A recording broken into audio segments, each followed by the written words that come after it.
Cosas ejemplifican mejor el malmenorismo imperante a nivel internacional que las reacciones a la carta en la que el presidente estadounidense Joe Biden se retira de la candidatura demócrata a las elecciones y afirma que se concentrará en culminar su mandato. Desde diversos espacios se ha aplaudido esta decisión, que llega tras 20 días de presiones externas e internas al todavía presidente, y sin duda, aunque tardará en llegar, es una decisión que resulta lo positiva que puede resultar en un escenario de trumpismo galopante. Pero también hace falta la necesaria pregunta que muchos obvian en estas horas de elogios y ensalzamiento a una figura que tiene mucho de gris y de oscuro. ¿Cómo llegaron hasta aquí?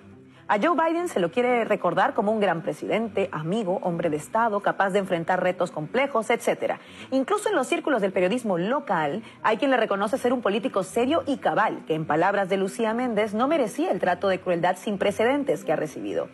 Este es el problema con ciertos endiosamientos, sin que ello signifique avalar los malos tratos que pudiera recibir. Pero los personajes públicos y sobre todo los representantes políticos están en el ojo público y deben ser fiscalizados. A Biden, es verdad, se le ha hecho una campaña, como las que hemos visto en España, por cierto, por no irnos muy lejos, contra diversos personajes políticos sin que mucha prensa local dijera nada al respecto, por supuesto.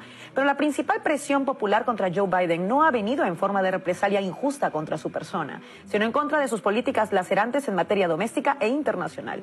Que Joe Biden no esté ya en el ticket demócrata para competir contra Donald Trump no lo hace un santo. Esa rápida dualidad entre buenos y malos termina siempre por despolitizar.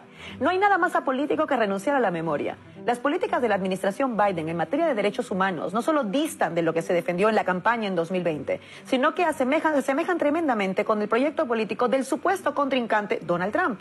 Biden prometió humanizar las fronteras estadounidenses y proporcionar regularización administrativa a los millones que viven en situación irregular en dicho país. Esto no suena conocido en España, ¿verdad?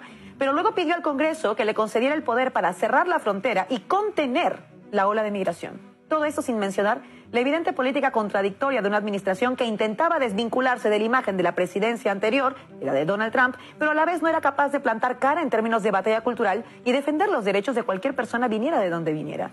De ahí que muchos solicitantes de asilo en los Estados Unidos quedaran en el limbo legal y que de facto, poco se recuerda, Biden endureció las restricciones al derecho de asilo. Medidas que fueron rechazadas por organizaciones defensoras de derechos humanos a nivel internacional. Si no vas a cambiar las políticas del trumpismo, ya sabemos lo que pasa. El trumpismo crece y lo hace todavía más cuando se sigue apostando por la fórmula del malmenorismo. Joe Biden no solo endureció las medidas contra los cuerpos migrantes, sino que tuvo bajo su presidencia dos otros grandes hitos que hoy convenientemente obvian las notas de felicitación por su enorme responsabilidad. La primera es la guerra Rusia-Ucrania, donde Biden vio una posibilidad de recuperar el protagonismo estadounidense en un contexto en que su hegemonía internacional está quebrada. El fortalecimiento de la OTAN y, por supuesto, la apuesta por una Europa completamente sometida a sus intereses llevó a que esta guerra continúe más de 2 años estancada. Pero ojo, estancamiento quiere decir sufrimiento de miles de personas que padecen una guerra que no tiene ningún sentido y que de continuar su escalada no hace sino acercarnos cada día más a un conflicto con nada menos que con una potencia nuclear. Pero la administración Biden apostó por lo que imaginábamos, el apoyo absoluto a la guerra. Ojo, que no a Ucrania, a través de la construcción de ese otro en Rusia, con quien se niegan a conversar y por lo mismo cierran la posibilidad de cualquier encuentro. Lo terrible es que la Unión Europea haya decidido asumir ese mismo mandato desde una posición súbdita vergonzosa. Pero hay otro tema bastante silenciado estos días y que atañe tanto a Trump como, ojo, ya que estamos a la vicepresidenta Kamala Harris y, por supuesto, al presidente Biden. Previsible candidata Kamala Harris a suceder a Biden, por cierto. Hablar de Biden es hablar del principal apoyo del Estado de Israel y de Benjamin Netanyahu en particular durante estos más de 9 meses de genocidio. Hablamos de un presidente que ha armado hasta los dientes a un Estado genocida. Hablamos de un presidente que ha legitimado los peores crímenes contra la humanidad de nuestros tiempos.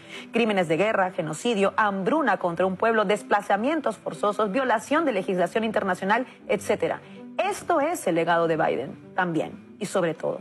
No es que haya apostado solo por la falsa retórica del derecho a defenderse, sino que ha apostado porque ese falso derecho suponga la eliminación de un pueblo con armas y dinero estadounidense. Y no nos engañemos, es verdad que Donald Trump será incluso más concesivo con Netanyahu, pero es precisamente ese el problema. El malmenorismo no sirve porque al final del día nos hace elegir entre un genocida u otro. Esa es la magnitud del problema y esta es la nota de mayor indignación frente a las reacciones halagüeñas a un sujeto que, por cierto, volverá a recibir a Netanyahu esta semana en Casa Blanca. Biden se va, pero el sistema se queda. Y ese es el problema. Porque si nos preguntamos cómo llegó el Partido Demócrata hasta ahí, es decir, hasta una situación casi sin precedentes en la historia estadounidense, a estar en la inestabilidad política 4 meses de unas elecciones importantes, la respuesta la hallamos precisamente en ese modelo que se empeñan en sostener y que no es otra cosa que la alfombra roja para el trumpismo y la ultraderecha.